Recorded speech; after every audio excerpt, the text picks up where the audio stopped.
రైతుల రుణమాఫీ జరగలేదు.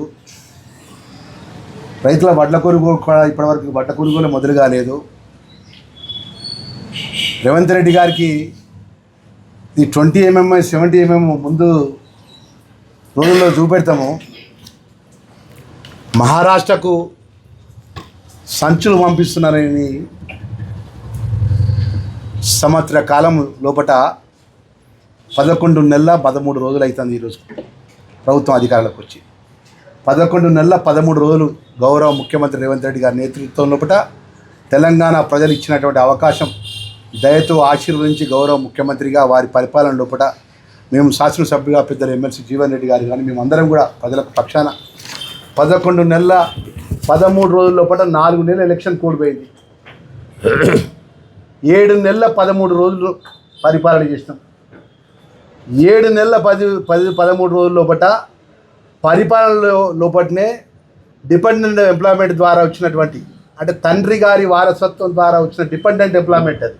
అంటే తండ్రి రాజకీయాలకు ఉంటే తండ్రి వేల కోట్ల రూపాయలు అక్రమంగా సంపాదించి డాక్టర్గా ఉండి పెద్ద పెద్ద కార్పొరేట్ హాస్పిటల్ పెట్టి పేదవాళ్ళ కడుపు కొట్టి కరోనాలో ఆ కోట్ల రూపాయలు సంపాదించి శాసనసభ డిపెండెంట్ ఎంప్లాయ్మెంట్ పరంగా వచ్చినటువంటి ఆ శాసనసభ్యుడు 7 నెలల లోపలనే పాదయాత్ర మొదలుపెట్టి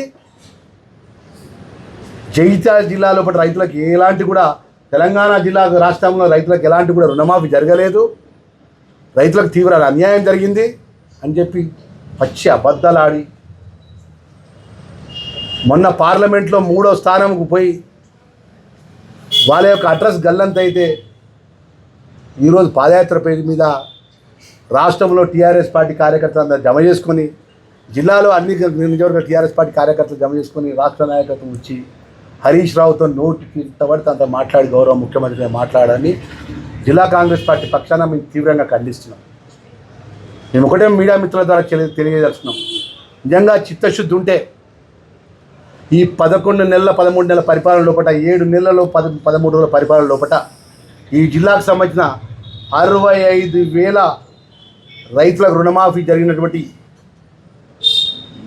జిల్లా కలెక్టర్ ద్వారా మీరు టైం డేట్ చెప్పండి, ఎప్పుడు ముందు పెట్టమంటే అప్పుడు ముందు పెడతాం. 65,000 కుటుంబాలకు గౌరవ ముఖ్యమంత్రి గారు 2 లక్షల రూపాయలు రుణమాఫీ చేసినారు. కేవలం 6,000 మందికి 2 లక్షల రూపాయలు రుణమాఫీ జరగాల్సిన వాళ్ళు 6,000 మంది. అది కంప్యూటర్ ప్రాబ్లమో రేషన్ కార్డు లేకపోతేనో ఇతరాత్రి ఇబ్బంది ఉన్నటువంటి ఇబ్బంది వల్ల 6,000 మందికే లేదు. 2 లక్షల పైచిలుకున్నటువంటి వాళ్ళు సుమారు 30 నుంచి 35,000 మంది ఉన్నారు. దానికి గౌరవ ముఖ్యమంత్రి గారు, గౌరవ వ్యవసాయ శాఖ మంత్రి గారు, ఫైనాన్స్ మినిస్టర్ గారు ఎందుకంటే 10 సంవత్సరాలు ఆర్థిక సంక్షోభాన్ని సృష్టించి రాచరిక పరిపాలన చేసి ఆర్థిక మూలాలు మొత్తం దెబ్బగొట్టి 7 లక్షల కోట్ల రూపాయల యొక్క అప్పులు చేసిన పరిస్థితి లోపల షెడ్యూల్ విడుదల చేసి 2 లక్షల పై వరకు మేము షెడ్యూల్ చేస్తామని అధికారపరంగా ప్రకటన చేయడం జరిగింది. మరి 75% 85% పెట్టినటువంటి తల్లి కాంగ్రెస్ పార్టీకి ముఖ్యమంత్రి గారు ఇచ్చిన తల్లి 15% ఇవ్వకుంటుందని రైతులకు ఈ జిల్లాకు సంబంధించిన పెద్దలు జీవన్ రెడ్డి గారు కానీ జిల్లా కాంగ్రెస్ అధ్యక్షుడు నేను కానీ ఇక్కడ కాంగ్రెస్ పార్టీ మేము అందరం కానీ రాని రైతుల విషయంలో కూడా గౌరవ ముఖ్యమంత్రి గారి దృష్టికి గౌరవ వ్యవసాయ శాఖ మంత్రి దృష్టికి కూడా వెళ్ళడం జరిగింది. ఎప్పుడు ఆర్థికంగా నిధులు సమకూర్చిన వెంటనే మిగిలిపోయిన వాళ్ళకు కూడా ఇచ్చే బాధ్యత కూడా మాదే. మీ లెక్క 2014 నుంచి 2023 వరకు రుణమాఫీ చేస్తాం, రైతులను ఆదుకుంటాం, 1,00,000 ఎకరాలకు ప్రతి నియోజకవర్గం నీళ్ళు ఇస్తామని చెప్పి రైతుల కడుపు కొట్టలేము మేము ఎన్నడూ కూడా. రైతుల వడ్ల కొనుగోలు లోపల 3 కిలోలు 4 కిలోలు 5 మిల్లర్లు ఇబ్బంది పెడుతుంటే రైతులను తీసుకుపోయి మిల్లర్లకు అప్పచెప్పలేము మేము. ఈరోజు మీరు మాట్లాడిన మాట విషయం లోపల ఎక్కడ రుణమాఫీ జరగలేదు అంటున్నావు కదా హరీష్ రావు గారు, నీ సిద్దిపేటకు రమ్మంటావా, నీ గజ్వేల్కి రమ్మంటావా, నీ కేటీఆర్ దగ్గర రమ్మంటావా, లేకపోతే జగిత్యాలకు వస్తావా చెప్పు, టైం చెప్పు. నేను ఆధారాలతో సహా వస్తా. 65,000 కుటుంబాలకు రుణమాఫీ చేసినటువంటి ఆధారాలతో సహా నేను వస్తా. వాస్తవాలు ఎట్లుంటే దేవుడిచ్చినటువంటి నోరు, మీరు మాట్లాడే తెలంగాణ భాష అత్యంత వ్యంగ్యంగా మాట్లాడే ఆ ఒక ఉచ్చారణతోని ప్రజలను రైతులను మభ్యపెట్టే విధంగా గౌరవ ముఖ్యమంత్రి గారి మీద ఆరోపణ చేస్తే ప్రజలు ఎవరు ఊరుకోరని చెప్తున్నా. ఈరోజు 1000-2000 మందిలో మేము కార్యకర్తలను తీసుకొచ్చి పాదయాత్ర చేసి 7 నెలల లోపల పాదయాత్ర చేసి మా మీద దాడి చేయడం కాదు. ఖచ్చితంగా మా పెద్దలు జీవన్ రెడ్డి గారు చెప్పిన ప్రకారం ఈ జిల్లాకు సంబంధించిన అభివృద్ధి విషయంలో కానీ చర్చకు దేనికి వస్తారా? రైతుల రుణమాఫీ విషయంలో చర్చకు వస్తారా? ఈ జిల్లాకు సంబంధించిన అభివృద్ధి విషయంలో చర్చకు వస్తారా? దేనికి వస్తారో చెప్పండి. 10 సంవత్సరాల లోపల ఈ జిల్లాలో కానీ ఈ ప్రాంతంలో కానీ మీరు దోసుకున్నటువంటి దోపిడీ కానీ ఈ జిల్లాకు సంబంధించిన ఇరిగేషన్ విషయంలో కూడా చేసిన నువ్వు అన్యాయం కానీ నువ్వు మాట్లాడడానికి కొంచెం ఆలోచన చేయి. ఆర్థికంగా రాష్ట్రాన్ని అన్ని విధాల పాతాలను దుక్కినవు. ఇరిగేషన్ పరంగా ఈ ప్రాంతానికి సంబంధించిన జగిత్యాల జిల్లాకు కానీ ఉమ్మడి కరీంనగర్ జిల్లాకు నీళ్లు మొత్తం ఎవరు పట్టుకపోతారా? నీళ్ళు పట్టుకపోయేది నువ్వు కాదా? హరీష్ రావు, నీ సిద్దిపేటకు నీ సిరిసిలకు గజ్వేలకు నీళ్ళు పట్టుకపోతలేవా? మా ఉమ్మడి కరీంనగర్ జిల్లా రైతాంగా మేము ఏం అన్యాయం చేసినామని అంటున్నా. మాకు నీళ్ళ చుక్క ఇస్తావా నువ్వు?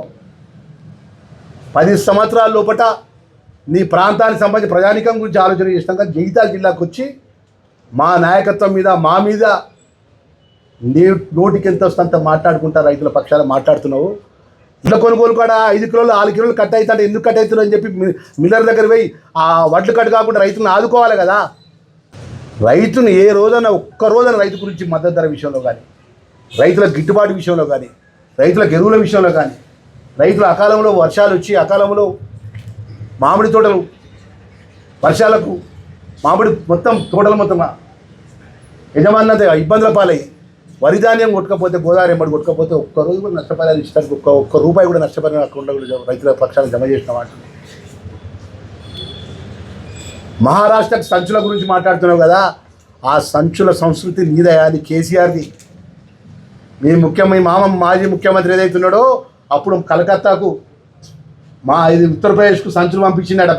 బీజేపీకి సంబంధించినటువంటి నాయకత్వం ఆయన కన్నెర చేసింది. అప్పుడు ప్రభుత్వంలో ఉన్నప్పుడు ముఖ్యమంత్రిగా ఉన్నప్పుడు కేసీఆర్ అక్కడ ఎన్నికలు జరిగితే అక్కడ కలకత్తా రాష్ట్రానికి ఉత్తరప్రదేశ్ ములాయం సింగ్ యాదవ్కు, తమిళనాడుకు స్టాలిన్కు వాళ్ళందరికీ డబ్బులు పంపించిందని పత్రికల్లో వచ్చినాయి. 70 mm ఏం చూపెడతావా హరీష్ రావు అని చెప్తున్నాను. ఏం చూపెడతావు? 70 mm మా ముఖ్యమంత్రి గారితో నువ్వు ఛాలెంజ్ చేస్తున్నావు కదా. ఏం 70 mm చూపెడతావు రాబోయే కాలంలో?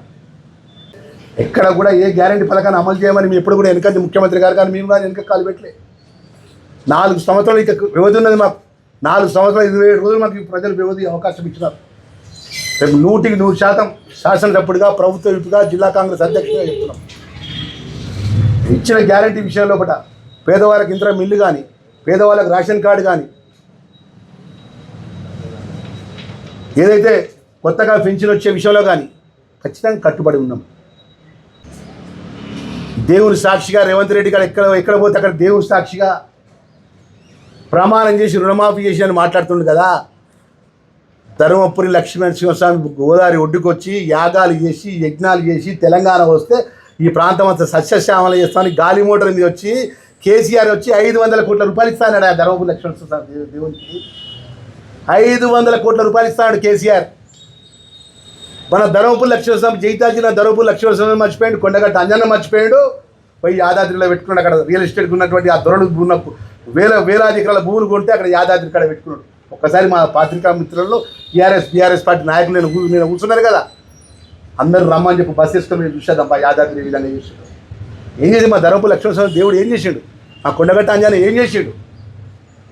ఇవే కదా 500 కోట్ల రూపాయలు ఇచ్చి హెచ్చించి ధర్మపురి లక్ష్మీనరసింహస్వామిని నేను అభివృద్ధి చేస్తాను, కొండగట్టు ఆంజనేయ స్వామిని అభివృద్ధి చేస్తాను. మా కవితక్క పాపం జైలు పోకుండా పడిపోయాడు. ఆంజనేయ స్వామి యాగాలు యజ్ఞాలు చేసింది.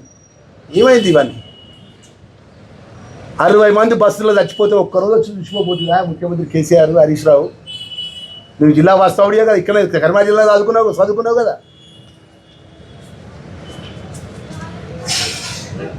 మేము వేలాది మంది జమ కూర్చి పెద్ద ర్యాలీలు చేయడం, మీటింగ్ చేయడం పెద్ద ముచ్చట నమ్మకేమన్నా? వాస్తవ పరీక్ష పరంగా ఆరోపణ చేయండి, మేము స్వీకరిస్తాం, మేము జవాబు చెప్తాం. డిపెండెంట్ ఎంప్లాయ్మెంట్ ద్వారా వచ్చినటువంటి ఎమ్మెల్యే పాదయాత్ర చేస్తే రాష్ట్ర నాయకత్వంతో వచ్చి గౌరవ ముఖ్యమంత్రి గారిని లేకపోతే జగిత్యాల జిల్లా ఎలాంటి కూడా అభివృద్ధి జరగలేదని మా ప్రభుత్వం మీద దుమ్మొత్తి చేస్తే రాబోయే కాలంలో ప్రజలు ఎట్లా జవాబు చెప్పాలని అట్లా జవాబు చెప్తారని చెప్పేసి మనవి చేస్తున్నాము.